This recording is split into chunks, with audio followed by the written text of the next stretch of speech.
What's up mga Lods? For today's video, magpapalit tayo ng belt ng Kia Pride. Ito yung Kia Pride. Papakita ko sa inyo yung Kia Pride ko. Ito. Yan siya.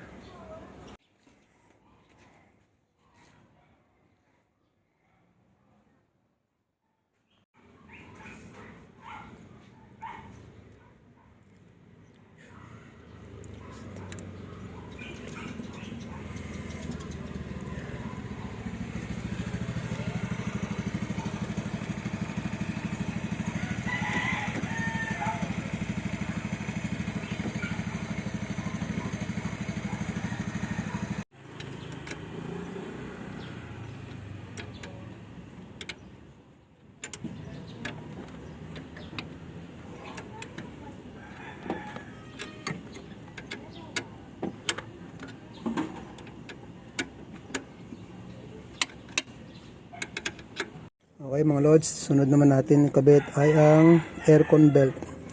Unahin muna natin yung pulley sa makina. Yan. Diyan sa pulley sa makina. Ay, hindi. Dito muna sa sa compressor. Kasi masikip dito eh.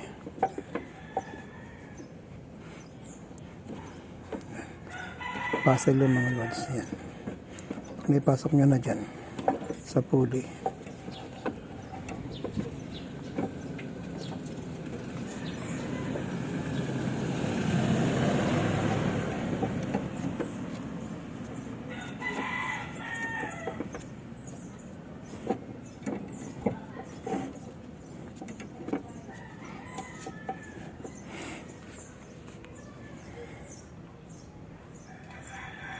Okay mga idol, ayan, naikabit ko na yung belt natin. Yan ang number ng belt na nilagay ko sa alternator, 2355 9.5 by 900. Yan yung sa alternator. Yung sa compressor naman is 13 by 835 mga bossing. Yan. Sa mga gustong magpalit ng belt, yan lang po ang bilhin nyo. Thank you. Mga boys, yun na mga Lods, may ikabit ko na.